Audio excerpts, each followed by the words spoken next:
Now, I suspect the news about King Charles is actually worse than it's letting on. He's announced he's got cancer, and in his statement said it was found when he was in hospital for a procedure for a benign prostate enlargement. It's a separate cancer, it's not prostate cancer, but he won't say what it is. Now, it did go on to say he has confidence in his treatment, but it is interesting that he rang both of his sons about this, and Prince Harry, the estranged almost Prince Harry, is, as we speak, flying over to see his father straight away. And while Charles, in the meantime, is not going to be doing public engagements while he's getting treated. Joining me is my Tuesday panel, Will Kingston, host of Australiana, a weekly podcast from The Spectator on politics and culture, and Danica De Giorgio, Sky News presenter, and fresh from a triumph as host of a new chat show called The Jury on Sky News at Sundays at 8 p.m. Will Kingston, does it sound more serious to you as well? We just don't know, Andrew. But therein lies the interesting element of this health crisis. I think what you'll see over the coming months is increasing pressure on the public to hear more about Charles's illness.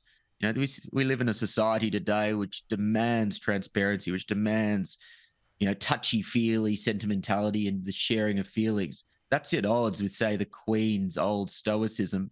The way that the palace responds to this, and I suspect they will start to share more information on this story, the way they respond will tell you a lot about how they are thinking about evolving their attitudes on these sorts of issues in the wake of the Queen's long reign.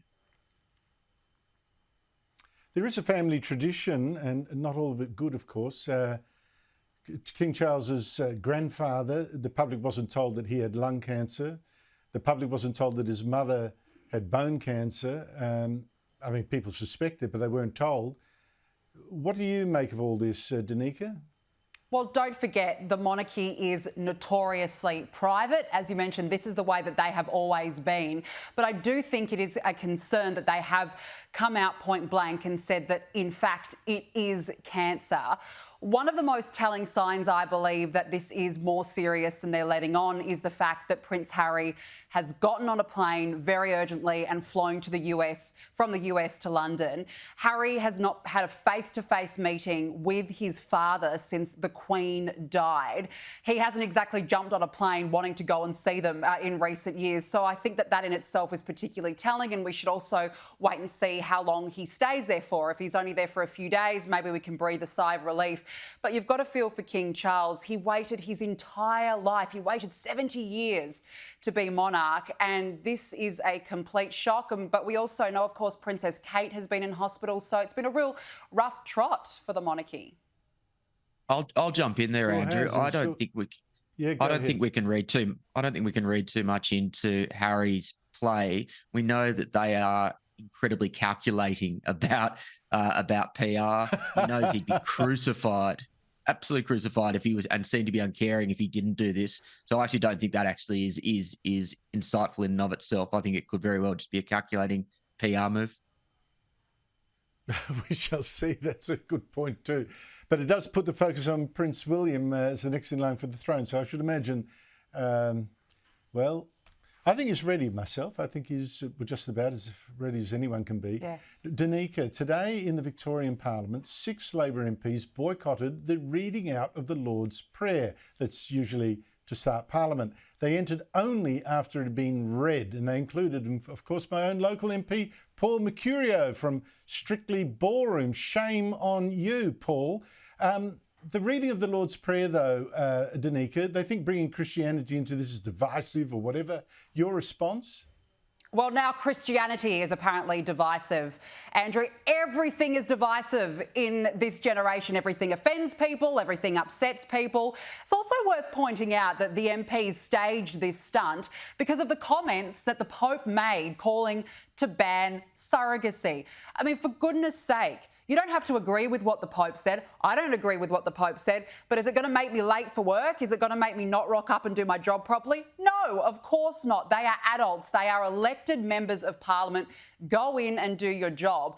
If this had happened, for example, in the Welcome to Country, which follows the Lord's Prayer in Parliament, can you imagine the backlash that we would hear. It would be all over the media. The media would be all over it. We haven't heard anything like that from, I barely saw any articles on this, to be honest, today. So people are barely even looking at it. But look, this is ridiculous. Leave Christianity out of it.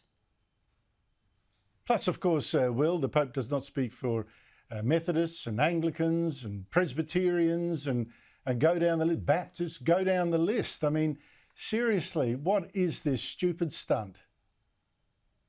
We probably have different views on this, Andrew. I don't think that the prayer is appropriate in a secular Western democracy and Parliament.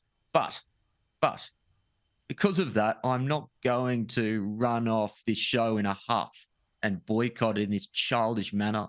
These sorts of stunts are rubbish that the Greens introduced into our politics and Labor is now happily carrying on with. They're politicians. If they want to change something, they can. They can argue for it. They can persuade people. They can create policies, and then they can take those policies, say, to an election. I hate this nonsense where they feel they have to make these sort of stunts when they are in power and they have the mechanisms to change things if they want. Well, it's interesting, you know, that Christianity is under threat, the reading of the Lord's Prayer, because the Labor Party has been talking about removing it completely. Whereas, you know, Christianity, most Aborigines are actually Christians. So how much the Welcome to Country represents them, I do not know. Christianity does. I'm just appalled by footage that I've seen from New South Wales Greens MP Jenny Leong. It's just come out. She's talking here about the tentacles of the Jews extending everywhere in this country. It's a meeting of the Palestine Justice Movement. I tell you what, this is something that sounds like, wow, if I'd heard this in Nazi Germany, I'd know I'd be making some conclusions. But to hear this sort of talk in Australia today from a Greens MP, have a listen. The Jewish lobby and the Zionist lobby are infiltrating into every single aspect of what is ethnic community groups. They rock up and they're part of the campaign. They offer support for things like the campaign against the 18C racial vilification laws. They offer solidarity. They rock up to every community event and meeting to offer that connection because their tentacles reach in to the areas that try and influence power. And I think that we need to call that out and expose it. Danica, those Jews, their tentacles are everywhere. They rock up everywhere in all sorts of issues. There's a Jew. I mean, what do you make of this? Look, if you were a Jewish person in the community right now listening to that, you would be extremely offended. This is just another comment that's been made by this Greens MP. She has notoriously attended multiple pro-Palestinian rallies in New South Wales over recent months. She's also criticised what she calls, quotes, Israel's illegal occupation of Palestinian land. It is highly offensive, and it's also my understanding that the tentacles word or the name was actually used in a Nazi cartoon, you know, back in that day. So it is highly offensive, and we expect a lot more from elected members of Parliament. It is truly unacceptable. I'm sure she didn't mean it in the Nazi sense of the word, but she should be far more conscious of the history of this, correct, this word, and in fact the use of the octopus as a symbol of those Jews being everywhere. Honestly, Will, if someone went to talk to her about, oh, those Muslims, they're everywhere, their tentacles are everywhere, she'd be horrified. But apparently you can say that about the Jews and no alarm bells goes off in her little head. Yep, appalling but not surprising, Andrew. Anti-Semitism runs like a toxic river through the Greens party.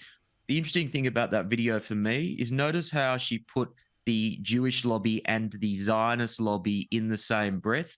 Anti-Semitism, or the line between anti-Semitism and anti-Zionism in Australia, is now almost so blurred as to be indistinguishable. Yep. In fact, I would suggest that for many people, anti-Zionism is just a politically correct way of being anti-Semitic. I suspect that's the case for this MP, and unfortunately, I suspect it's the case for many other people in society.